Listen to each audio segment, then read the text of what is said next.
তুমিই শক্তি, তুমিই মুক্তি, তুমিই জগতের আধার। তুমিই এক নতুন সত্তা হিসেবে উত্থিত হবে। তুমি আমাদের সবার প্রিয়, সবার মা, বড় মা।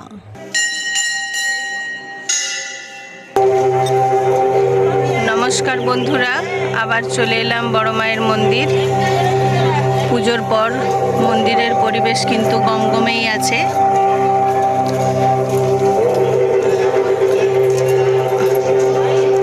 লোকজন কিন্তু এখনো সেইভাবেই মায়ের দর্শনের জন্য আসছেন। আপনারাও যদি ভাবেন মায়ের দর্শন করতে আসবেন, এখনো সেই পুজোর মতোই পরিবেশ পাবেন।